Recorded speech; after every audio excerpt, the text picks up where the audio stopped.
My name is Yesenia Barbiar. I am 49 years old. I am a wife, a mother, a grandmother, and I'm a stroke survivor. I'm Jamie. I'm 35 years old, and I am a survivor of peripartum cardiomyopathy, which is pregnancy-induced heart failure. My name is Megan Corbin. I am 30 years old, and on July 10th, 2020, I suffered from a major heart attack. I was 48 when I found out about my heart. When I was 32 years old, I gave birth to my daughter and had heart failure.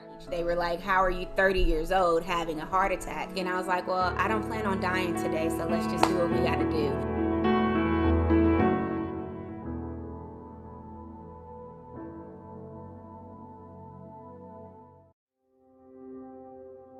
I didn't have any risk factors. I didn't have any family history of strokes or heart attacks. I had no history of heart failure in my family. I would have never in a million years thought that I was having a heart attack. For me at that time, I was only 29 years old. The least thing in my mind was having an issue with heart health. I think there's a misconception that it's only older people that get heart disease. That's something that we kind of think of as a man's disease. Like, why would this happen to me? Like, of all people, you know? Even though I knew that heart disease was in my future, I was thinking heart disease was 20 years in my future. I initially thought that it was a panic attack because I didn't know. It did not occur to me in the slightest that I would have heart failure or a stroke. I wasn't educated on the signs and symptoms. I don't think I took those measures early enough because I thought it was an old person's disease. And now I sit with a dead part in my brain because I had a stroke and I had heart failure right after I gave birth to my daughter. I just want young women to, yes, be ambitious, go after your goals, but focus on your health. I remember speaking to my husband in ICU, and I told him, my life will change. My life is going to change for the better. And I have done that. You can do anything you put your heart and mind to, and I am living proof of that. We are strong. We can do it. We know we can do it. I'm just ready to take on the world. That's how I feel now. That's what it did. If anything, having a heart attack made me that much stronger.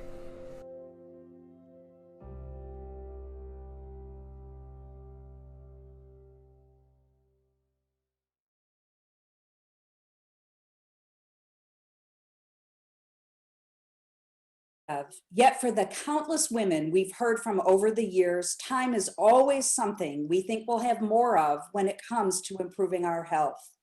We'll do it on Monday. We'll start it in January. We'll get to it tomorrow. But how many women don't get that tomorrow? That's why we're here today, to relentlessly set the tone for American Heart Month. The alarming fact is cardiovascular disease is the #1 killer of women, causing 1 in 3 deaths every single year. And while that may sound like just a number, it's not. It's our mothers, our daughters, our sisters, and our friends. It could be you or even me. 1 in 3, this is the price women are paying with their lives to cardiovascular disease. The time is now, because losing even 1 woman is too many. The inspiring 2021 class of Go Red women and their incredible stories show us the power of coming together to affect change. When women unite around a shared goal, we will make great strides not to lose the woman we love to our greatest health threat. More women die from cardiovascular diseases than from all forms of cancer combined. We are in the fight of our lives, but there's one thing we know, and it is this: together, there is nothing that women can't achieve. And in the spirit of uniting together, it's now time to welcome our very special co-host, Tamron Hall. Tamron is a television host, award-winning journalist, and philanthropist who takes on the most captivating and thought-provoking issues facing the world every day as the host of the Tamron Hall Show in national syndication. Previously, Tamron was the first African-American female co-host of the Today Show. She's a Variety Power of Women honoree and an active member of the National Association of Black Journalists. Tamron empowers and she inspires her audiences with conversations about overcoming obstacles in the workplace, at home, and in life. Please join me in welcoming Tamron Hall. Nancy, thank you so much, and thank you to everyone watching. Obviously, I'm thrilled to be here, not just because it is one of the most glamorous events, hence the reason I pulled out the Oscar de la Renta, but because it is about being from the heart. Fun fact, I did plan to wear this if we were all in person, but we're not. We're here, and you still deserve it, and I still deserve to wear it. So this is a celebration. This is a moment of resiliency. This is a moment of sisterhood, womanhood, motherhood. It is our hood, our community of people built by the American Heart Association. I've learned so much over the years from Nancy and her team. As a new mom, I keep saying my son is 2, but I'm going to call him a new kid until I'm 40. That's how I'm just until I'm 40, until I'm 60. I'm going to keep calling him my kid and a baby until I am 60. I still have mom brain, but I learned about mom heart health from the American Heart Association when I participated last year after just having my son, and the staggering number of women who lose their lives in childbirth due to cardiovascular disease. So while this is always a fun event and it is exciting to hang out with friends and walk that catwalk, what I've learned as a person, as a woman from Nancy and her team are things I will never forget. And we continue to share those messages. Now, the person I'm about to introduce, I met her when I would watch her on television, and she was my best friend in my head, just laying the truth down on The View, laying down class and smarts and dignity on her own talk show well before I had a talk show. And we've gotten to know each other even more with her journey, along with the team of the American Heart Association. Star Jones is not just a TV icon. She's an author. She's an advocate. She's a friend to all women. And she is passionate about passing down from her own personal experiences, the lessons learned, and the way to keep that spirit of resilience in front of you and not behind you. And Star is standing by. I've not seen her since we were all together in New York around this time last year. Fun fact, this may have been one of the last big in-person events anywhere in this country. And now here we are all back together, and Star is standing by with us to say hello. It's so good to see you. Hi, sis. It's so good to see you. I was just thinking we were together 1 year ago talking about heart health. And here we are again, which is something we love to do, but we sure thought it would be under different circumstances. I'm going to tell you, I remember last year being so cold, all of us running out of the venue. Little did we know we were running into a different life. We were running into something that none of us saw coming. We were talking about this, silent killer of women, but we didn't realize there was something else lurking as well. And one of the things that I've noticed, Star, and you do this so wonderfully, you acknowledge the times that we face and the situation that we face, but we cannot forget that there are other health issues that take lives every day, and heart disease is one of them. Absolutely, and I'm grateful to God that I am really good right now. I have my health, which is the most important thing. But I'm one of those ones. I could hear my fellow heart sisters, as we call each other, the other survivors, say in the beginning that they never saw heart disease coming. Well, I was one of those people, and I should have, but I didn't really recognize the symptoms, Tamron. As you know, I never thought that I'd have, of all things, it still scares me when I say the words, open heart surgery either. So making sure other women, especially women of color, don't make that same mistake has really been my mission for a decade now. For 11 years. 11 years ago, you had open heart surgery. That's incredible. It still sort of, shakes you to the core that they crack your chest out and stop your heart. but I always assure people they put my heart back in and they connected it up. So I am not an automatronic, okay? But I am feeling so well, and I've just really learned to put my health on the front burner. As our dear friend and sister Susan Lucci likes to say, put yourself at the top of your to-do list. Because if mama ain't healthy, ain't nobody healthy. And that's what we're here to talk about today. So tell me, speaking of which, because we're going to do a little rapid fire Q&A to catch up with Star and see what's going on in her life. What have you been doing for self-care? What have you been doing to take care of yourself in this turbulent time? Well, Tamron, you'll be very proud. I actually did some fun projects that I wanted to do. I've been organizing Zoom gatherings for all my friends and family. I mean, we started online communion together. We did family reunions. We did cooking lessons. My husband and son and I also became card sharks because we played a whole lot of poker. But most of my time has been really spent keeping up with my exercise routine.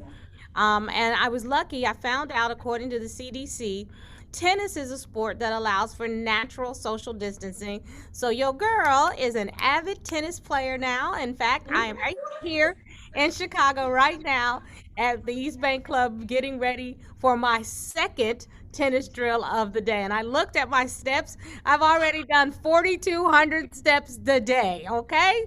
Yay, I love hearing that. Meanwhile, we have a snowstorm in New York. I can make a tennis ball out of the snow and toss it your way. That's as good as I'm getting right now. But to your point, a lot of people have felt like, okay, I can't get out and work out. I can't go to the gym, depending on the state you live in, and that gym could be closed, or even if it's open, I'm not comfortable. There are other ways to get your cardiovascular exercise that we need. And by the way, it also just makes you, I was downstairs, I did my squats, I'm doing my sit-ups, I'm doing my whole thing. I got one of those mirrors my husband got me for my Christmas gift. And I tell myself, even if I do 15 minutes, it's always, you're so busy. I don't make lofty goals of an hour because that's not going to happen. Mm-hmm. But I do set realistic parameters for myself during this time. And for me, 15, 30 is better than doing nothing. I'm 50 years old now, and I have to look at every minute of that time counts. Oh, girl, black don't crack. Look how beautiful you are. You know that. Well, and you are healthy. Crack, but I want my heart to stay intact. And so who are you telling, girl? You gotta get it in. Well, so you've been quarantined with your son and your husband. What have you learned about this wonderful husband of yours and that adorable son that you didn't know before quarantine? Okay, so true confession. I am here to tell you that I thank God every day that I married the right man. Honestly, Ricardo is kind and considerate and thoughtful, really helpful around the house. The man will brave Costco for me to make sure that I have what I need.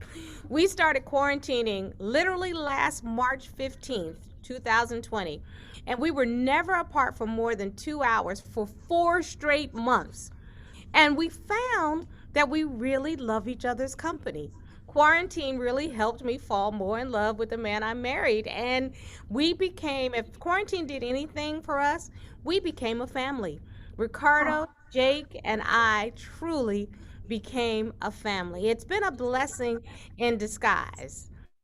I know I sound giddy and stupid, right? But that is so sweet. Listen, I love it because I just had a fight with my husband for not breaking down Amazon boxes. So you're my inspiration. Okay, Tamron, I'm gonna brag. Oh my gosh! With you in Chicago, so I'm really going to brag. If that was your experience just last evening, I woke up this morning and my husband had taken the garbage down last night. He put the water bottles out for the gentleman to just drop off the deliveries. And he left me a note before I got on live with you today that says, baby, you have our hearts. I swear to you, I could show it right. Wait, okay. You are quarantine dreams. You need to write a whole book series on quarantine love, and me and Stephen in our empty Amazon boxes will attend the sessions. I love it. Tell me what are your guilty pleasures? What are you enjoying TV wise? What are you binging on? Tamron, I watched all the seasons of Insecure in one weekend. I watched all of Pose over the course of 3 days, and I watched all of The Crown in 1 week. I love binging on, the series. But it becomes so funny because even though you know that The Crown is not real, I started to feel some kind of way about Prince Charles and Camilla, the way they treated Diana. Okay. So you got all involved in it. But obviously, honestly, I've been spending most of my time, if I think about it, doing a lot of political stuff. I worked really hard to help elect our MVP. She is my sorority sister and friend of 30 years, and the best thing to happen to the United States, along with, I call him Uncle Joe, y'all call him Mr. President. But so I've been really and truly busy having fun and living my life and doing the things that Susan Lucci says. Put yourself at the top of your to-do list. Well, one of the things that's always been at the top of your to-do list is to volunteer with the American Heart Association and keeping that going. What has that been like, again, with most of our lives being on Zoom or on FaceTime or Skype? How have you kept that spirit of volunteerism alive with AHA? Well, that is actually, this has also been a blessing in disguise. The AHA has actually organized a number of online and virtual events. We've done a lot of Zoom calls. We've put together COVID task force. We talk about those with who are in the vulnerable part of our population. As you know, heart disease, cardiovascular disease does put you in the vulnerable category. We are encouraging I don't want to say members because everybody in the community is a member for all practical purposes because heart disease can touch anyone. But what we've decided to do was we've decided to use this time to encourage people to focus on themselves and their individual health goals and health needs. We want to make sure you eat less and move more. It sounds trite for most people, but something as basic as that is really important, especially when you are quarantining. We've been encouraging at-home exercise and group exercise. That's something that has really taken off is exercise on Zoom. So I know you've been doing all of the same kinds of things because you weren't able to do the show for a while, but you still had to make sure you took care of yourself. So I'm going to turn the question back to you. What have you done to get yourself through quarantine, sis? Thank God that I get a chance to spend time with my son, much more time than I ever expected. As I said, especially as a 50-year-old mom of a toddler, you value every single minute. And now here I am. I did not value him running in on my Zooms while trying to do the show and then asking me for a paycheck. That we can hold back on, but having them around, having Steven, my husband, who's here downstairs, just holding it down while I'm trying to juggle these things has been great. Me and my friends, I've had the same best friend since the age of 4. We had a 21-day Beachbody Zoom class daily. Wow. I did not reach the Beachbody, but I did make it through the 21 days. So we've been just doing these little workouts together, fun things. Just trying to stay active both physically and mentally because what we know is our body health is related to our mental health. So my guilty pleasure TV-wise is Bridgerton. I dream that I am Simon's woman and I'm popping in. But beyond that, which is payback for my husband and Amazon boxes. I'm like, oh, really? You don't want to put up Amazon boxes? Then I'll watch Bridgerton and imagine myself married to Simon. Been reading a lot, been keeping the show alive. We're in our 2nd season now. We got renewed for our 3rd season, which was incredible. And we keep the spirit of this event alive, which is reminding women how resilient we are, how we are the leaders of our communities, not just our homes, but our communities. And so much, again, of what I've learned through American Heart Association, we implement in our show, in the spirit of our show every single day. So, I've been cooking a lot. I've not been baking as much as my husband would like because he thinks I make the best cookies in the world. I don't lie to tell him that it's actually Martha Stewart's recipe, but I keep saying it's mine. But so baby, I have not been doing that. You pull it off.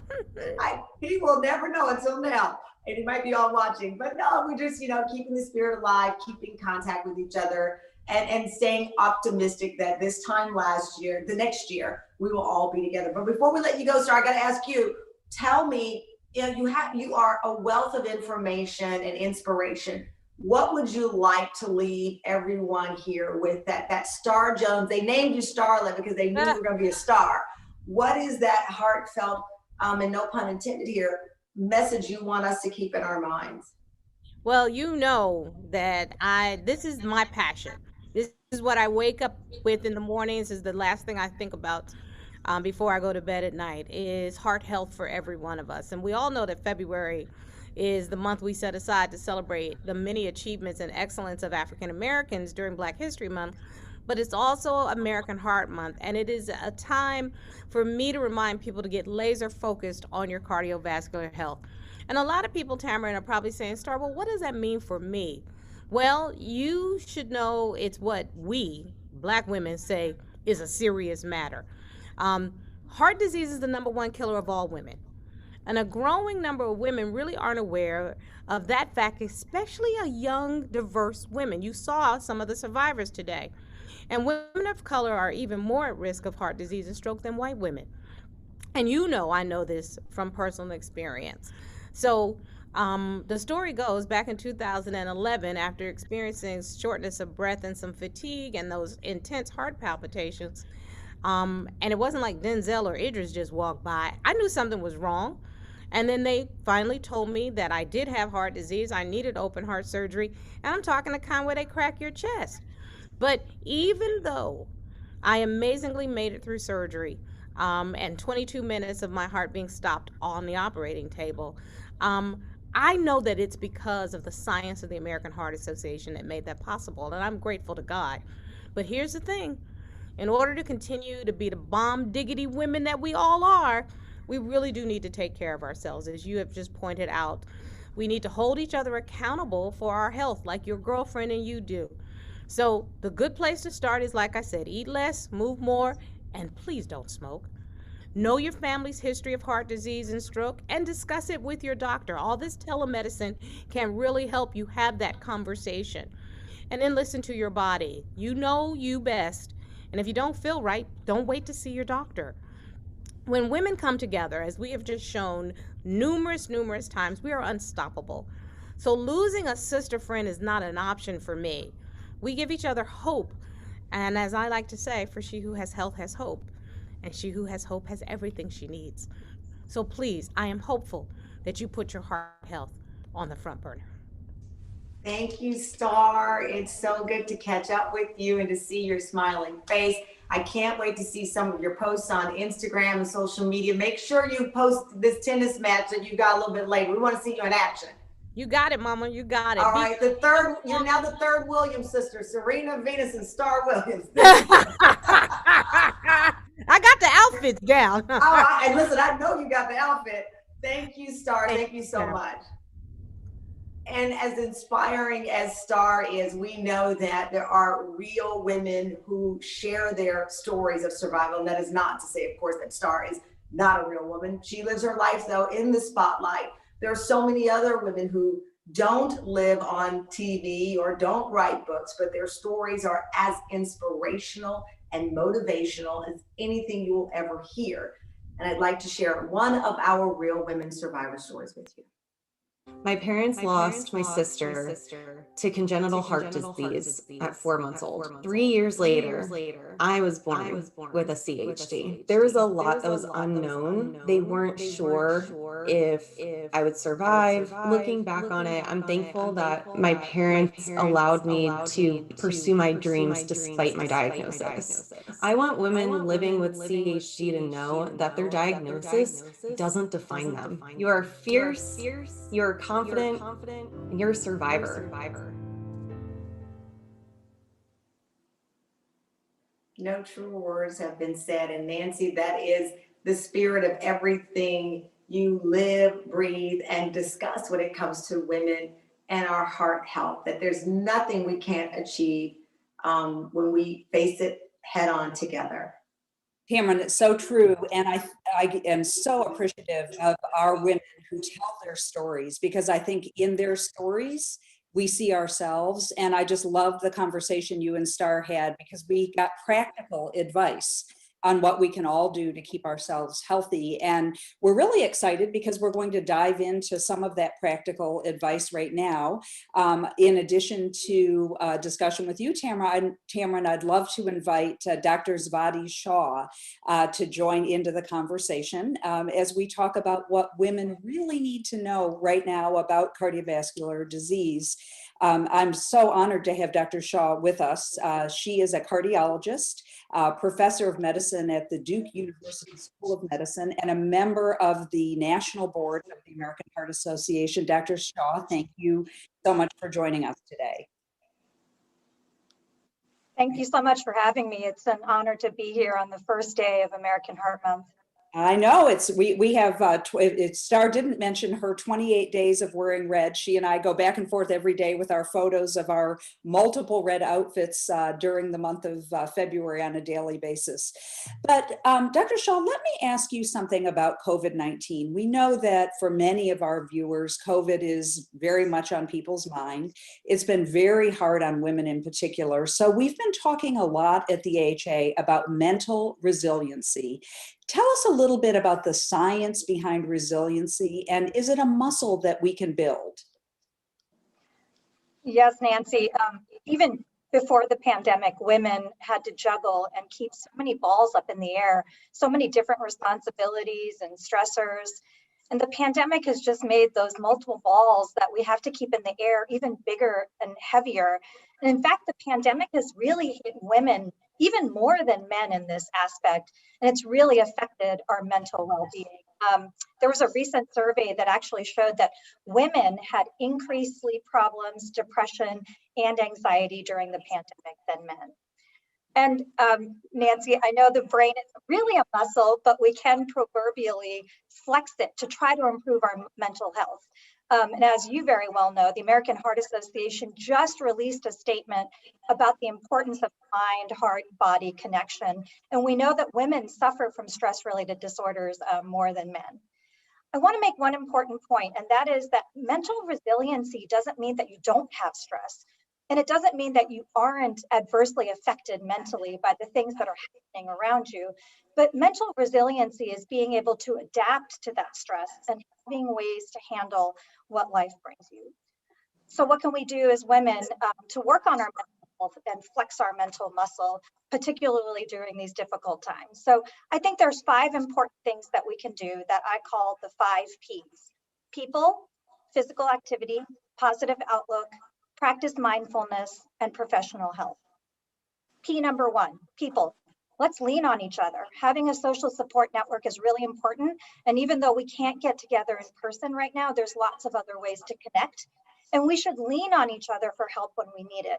We're proud and we often don't ask for help, but we need to ask each other for help and to help each other. P number 2, physical activity. Just like Tamron said, physical health promotes mental health.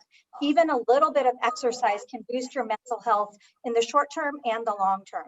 So go Star, I'm really proud of what you've been doing with your tennis. P number 3, positive outlook.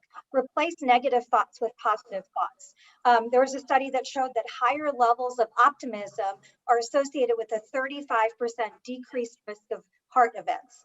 So it's okay if you can't be upbeat every day, but this is something you have control over. So take some time for yourself. And if you think you don't have time, just remember that you're going to do a better job of taking care of the people in your life if you take care of yourself. P number 4, practice mindfulness. Stop to take a breath throughout the day. Try meditation, try yoga, put down your phone. Mindfulness is associated with less stress and higher levels of well-being. And the 5th P is professional help. It's okay if these other things aren't working, or even if they are, there are many forms of more professional help that women and men may look to, from psychotherapy and psychiatrists, but also stress management and positive psychology programs. So just remember the 5 Ps: people, physical activity, positive outlook, practice mindfulness, and professional help. Badi, thank you so much for the 5 Ps. I love that, and so in line with the messaging of Go Red for Women and the American Heart Association, and really important to, this idea that resiliency isn't an absence of perhaps issues of anxiety or stress, but really how we deal with it. So thank you so much for that. Tamron, I want to ask you a question. Earlier in the show, we heard many of our women say that heart disease isn't just a disease of older people. And we saw these beautiful women who have experienced heart disease and stroke in their lives.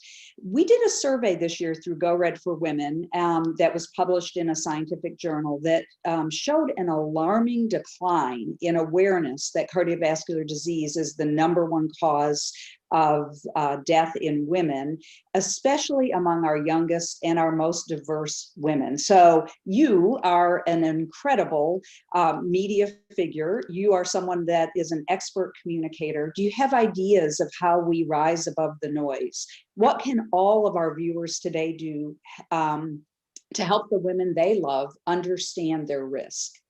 You know, it is the same thing. As you know, I do work with survivors of domestic violence. Any difficult situation, I think you approach it with a directness of, how are you feeling? Have you gotten a checkup lately? Did you see that story? Do you know that Go Red event? I read 1 in 3 women die. It's just a dialogue that we can have with one another. In reality, one of the things that we say on our show is, let's talk about it. And we say there's nothing that you can't talk about. And I believe that to be true. And I think the genius of what Nancy and your team and the American Heart Association has done with the Go Red, we've made it a fun dialogue about a very serious thing. Because listen, life is heavy. We're all juggling a lot of things. You probably looked at your bank account this morning and wondered, okay, wait a minute, first of the month. There are other things going around, but guess what? If our heart stops, none of it matters. If we're in the hospital and our children can't go to see us at this time, that hospitals don't allow visitors in some states, what does this all really mean? And so for me, I think as a partner and as someone in the media, I try to approach these messages with sincerity, with directness, and with approachability. You got to meet people where they are.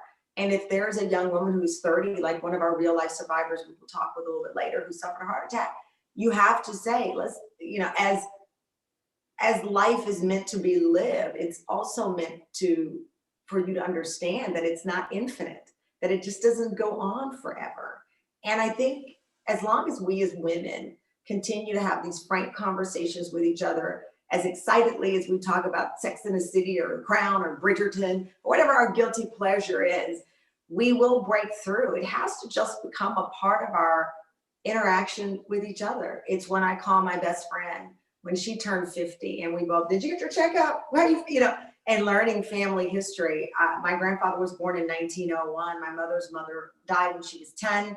And my mom was a single mother at the age of 19. A lot of my family history I don't know. But while I still have my aunts, I've learned the value of inquiring, because I've been that woman to go into the medical office and not know what to put when it asks my father's history. I wasn't raised by my father.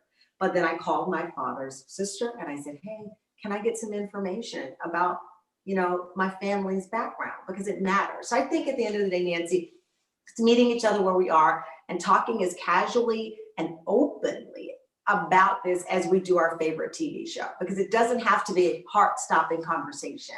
It can be just a part of how we interact, including how women like myself in the media, like Star, how we use our platform. And part of the platform and the power comes by helping other women. The power of sisterhood and, you know, the power of supporting each other is so important. And I think that is a critical way to get the message out. And, you know, Tamron, you mentioned something. I remember having a private conversation with you about collecting your family history and the work you were doing to journal the details that you found. It's really important that all of us as women know that for ourselves and for our families. And another thing that's really important is that we understand that cardiovascular disease can present itself differently in women than it does in men. And I think that for, especially for younger women who may not think this is on their horizon, you know, people have a stigma in their head of what it means to have a heart attack or what it means to have a stroke. And Dr. Shaw, I wondered if you could talk about some of the unique risk factors women experience and some of the unique ways cardiovascular disease manifests itself in women. Yeah, that's an excellent question. I guess I kind of think of it in 3 different ways, like 3 ways that women's heart disease is different than men.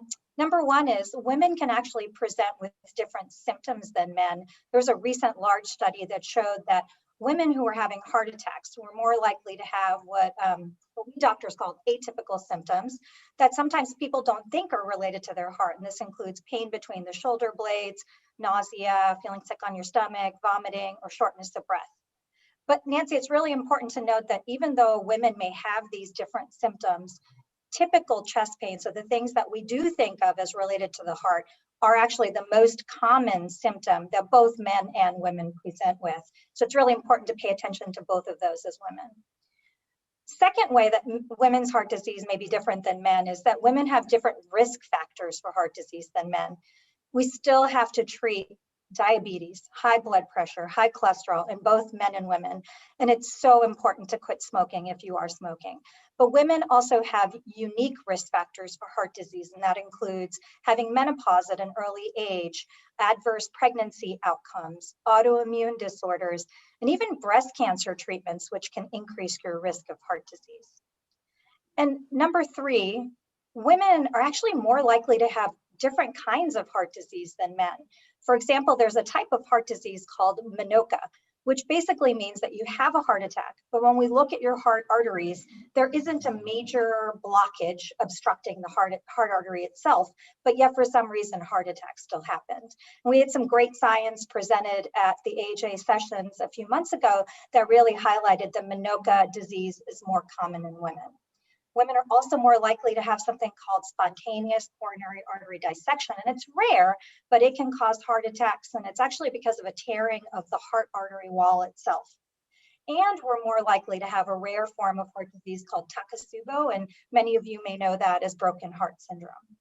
And finally, probably most importantly, because pregnancy is kind of like a stress test on our heart and our blood vessels, we know that women present with cardiovascular disease because of the stress of pregnancy, and that includes SCAD, or spontaneous coronary artery dissection, but also high blood pressure, diabetes, and weakening of the heart muscle that can happen during and soon after pregnancy. Thank you, Dr. Shaw. And, I want to pivot to Tamron, because I remember last year, Tamron, when you hosted our Red Dress Collection, that fabulous event in New York City that we weren't able to have this year because we're not gathering in New York City right now. You talked about being a new mom yourself, and you had just learned that cardiovascular disease was the leading cause of maternal mortality. Tell us a little bit more about why you were surprised by that. How did that leave you? What impressions did you have, and what message would you like our viewers to have? In honesty, it floored me, Nancy. How is it possible that I've covered the news and different stories on heart health and women's health and maternity health for nearly 30 years, and I'd never heard this information? And I'm a consumer of news in addition to being a reporter. And I was pregnant, and I read a lot of books on how to, stay calm during delivery, or how to rebound from a C-section. Nothing in the literature that I read, nothing in the books that I read included this vital information. And I was floored. How could this not be a leading chapter in one of the what to expect when you're expecting books, or, one of the, brilliantly written women's health articles in the New York Times? How did I miss this? And I believe that, again, to Nancy's point, these important messages get lost in the noise, and I'm still mystified by it. But what we now know is there's a dialogue focused more on that statistic, and beyond the dialogue, we're looking for answers why and how to prevent it. So for me, it was a full circle moment. While I never plan to have another child as old as I am, I do plan to have friends and loved ones in my life who become expected mothers, and that will be one of the first things that I share. And it's not meant to frighten you at an already frightening time in your life, but there are so many details that go along with the pregnancy journey that when you are aware of the information, you empower yourself through action. And I believe that is the same for cardiovascular health. It's not to scare you, it is not to alarm you, but with education comes empowerment. And maybe we can talk to each other more about these things and prepare each other for the possibility before and after birth. So I just found it to be a staggering statistic. It wasn't as if it was 50 or 100 on the list. It's the leading cause. And I am committed to spreading the word and ending the shock and building the information blocks needed to deal with that pressing issue. It's an emergency. It's a maternity emergency as I see it. Yeah, so well said. And it's one of the reasons that the issue of maternal mortality is a leading issue we're talking about for this entire month of February as part of Go Red for Women. So very quickly, as this part of our program comes to a close, Dr. Shaw, I wonder if you could leave us with one piece of advice for the women tuning in today. Yeah, great. Keep up on your health care. Go see your clinician. I know personally the effects COVID-19 has had on women in heart disease. I had 2 cousins die of heart attacks. But what we learned about COVID is if you have better heart health and fewer heart disease risk factors, you're less likely to have severe COVID. So the pandemic has really demonstrated that your heart health is important for your whole body health. And women, you have control over your heart health. So go see your clinician, get back into your medical routine. Get the preventative care that you need. And if you're having symptoms of a heart attack or stroke, don't die in doubt. Seek care, call 911, go to the emergency room.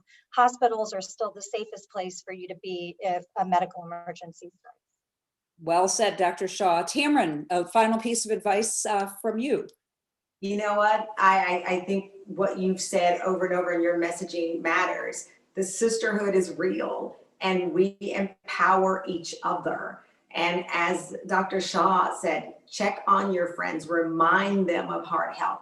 The best of my journey, Nancy, has been when I'm surrounded by women like you, like Dr. Shaw, like all of the women watching. And for me to push the media, to push the writers, when you see an article that doesn't sound right, write the editor. This is political. Our survival is political. And we sometimes go down these rabbit holes of things that kind of don't matter. This matters. So use your social media. If you're on Twitter, if you're on Instagram, if you're on Facebook today, instead of sharing a cute picture of your kid, which I'm sure is cute, share that tomorrow. Today, share with your sisters that we are in this together and we are a united front, not just in February, but always. We have the power to get the message out to each other. Tamron, I love that advice, and it's such an important message as we kick off American Heart Month, and maybe all of us could be posting something every day this month in support of each other, in support of the sisterhood. And so thank you both for all that you're doing to make an impact. And now we're going to hear some amazing and inspiring stories from 3 of our new Go Red for Women, Real Women survivors. But first, here is a moment with another real woman, Avuke. We are known for taking care of our children, our husbands. We're working our jobs, we're running businesses. And sometimes we just have to stop. Hey, sister, what are you doing? Are you taking care of yourself? Are you exercising? Are you eating right? We have to take care of ourselves so we can be around for everyone else. Heart disease has been a #1 killer in my family. Don't let it be a #1 killer in your family.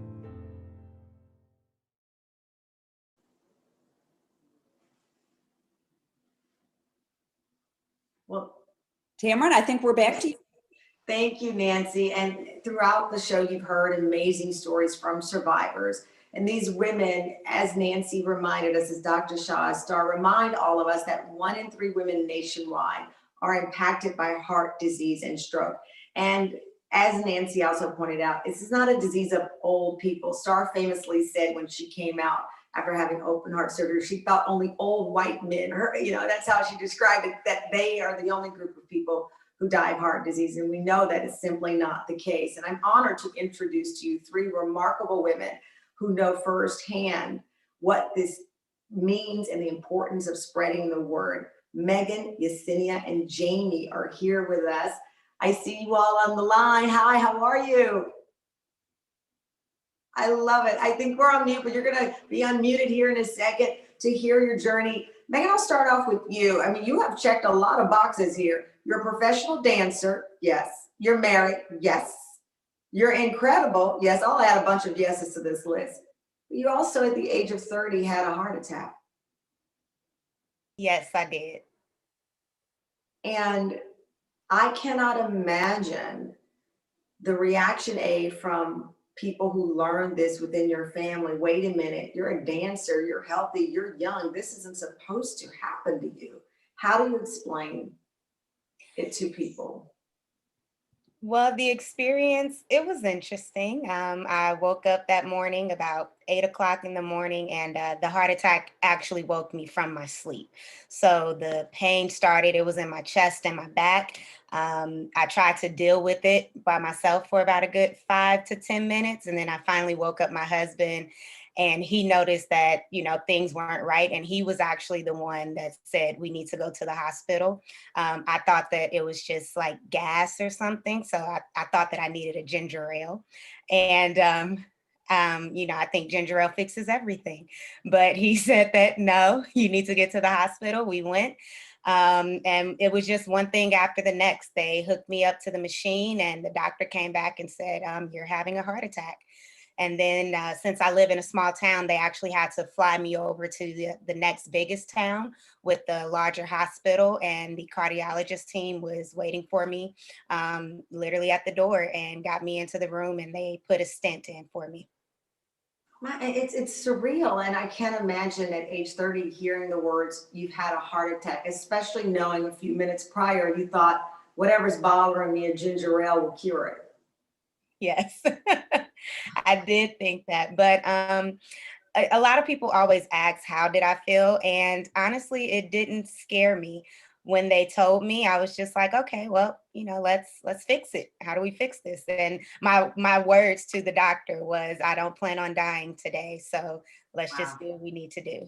Well, you held true to those words. You didn't plan on dying that day. And not only did you recover 2 months after your heart attack, in the middle of the pandemic, you opened a dance studio. That's remarkable. Thank you. Yes, ma'am, I did. I don't know. I don't like wasting time. And it's something that was always on my to-do list. I've always said growing up that I wanted to have a dance studio. And I think that this experience taught me, or it showed me, that life is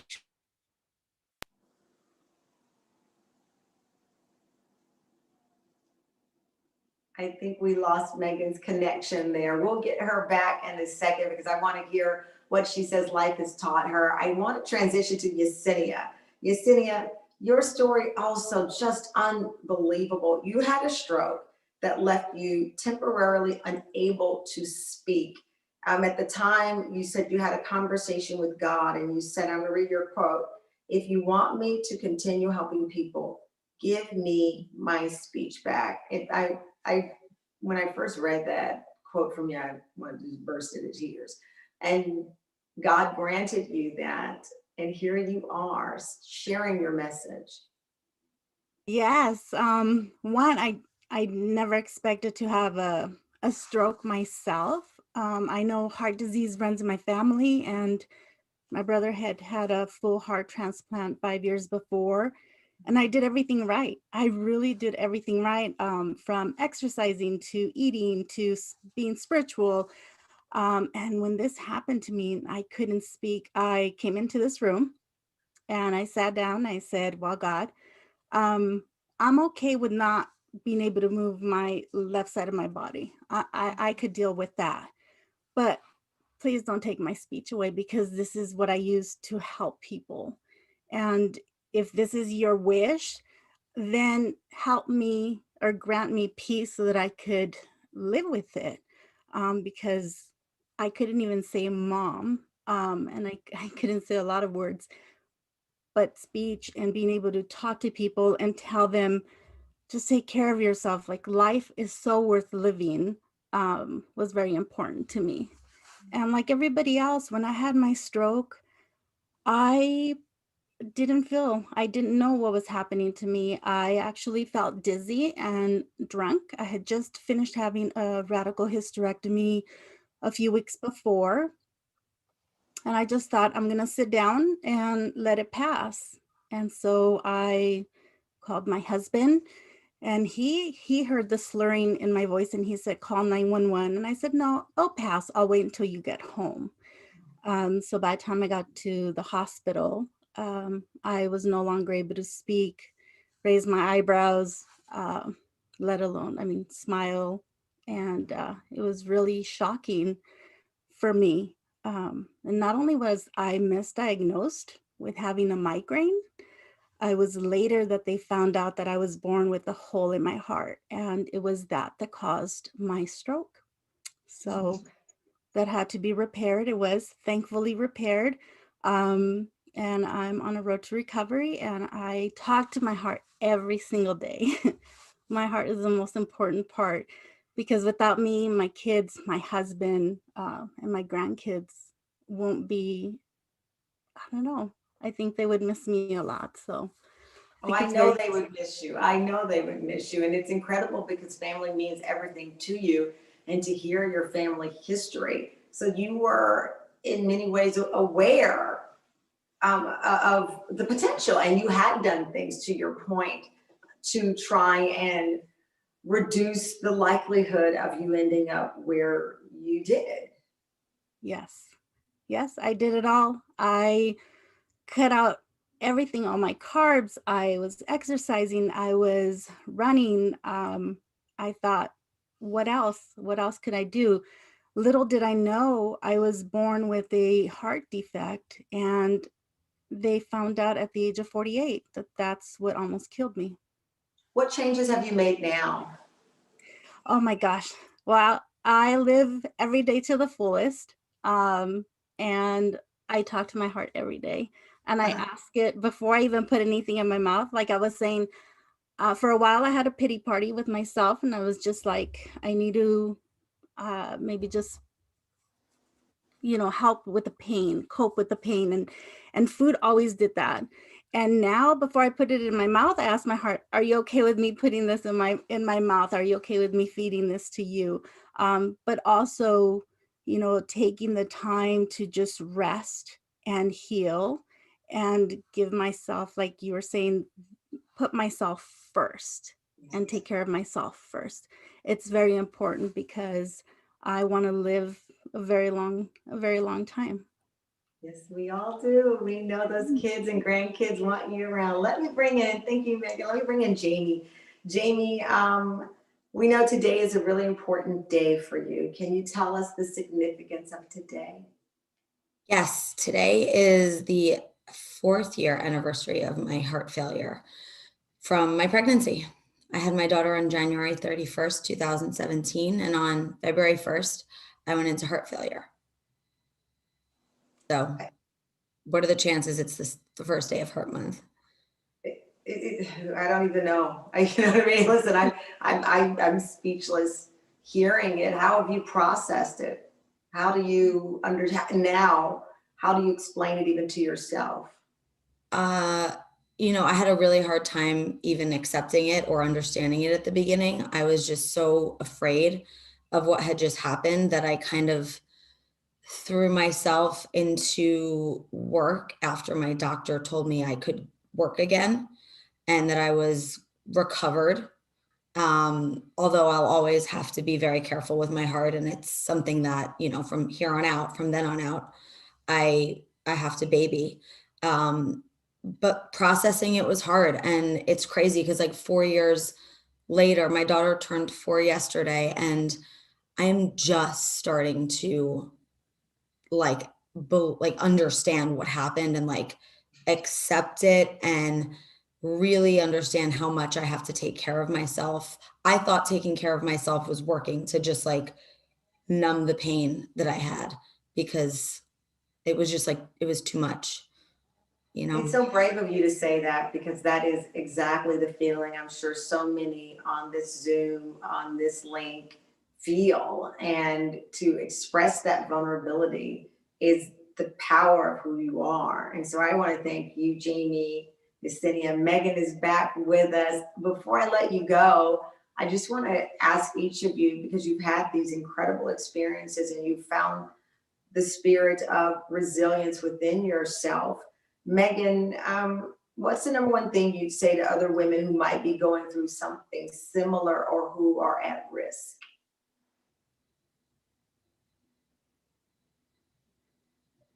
There you go. Can you hear me? Sorry.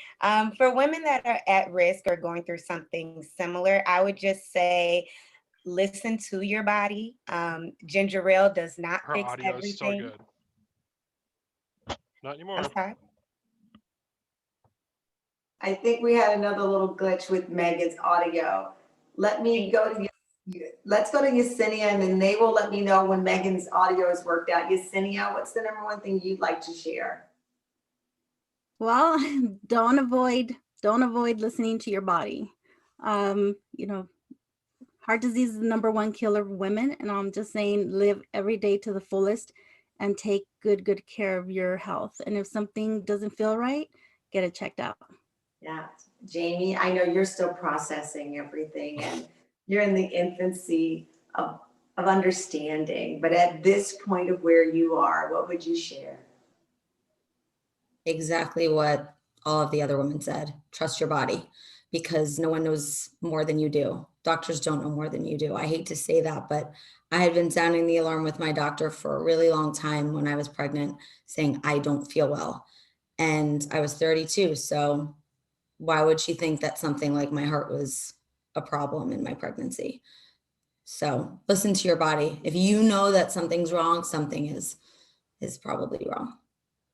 Megan, are you there? Do we have you? Yes, can you hear me? I can hear you. So awesome. You get the last word. What is the message you'd like to share? The one important thing. I would honestly just say the same that the other women said.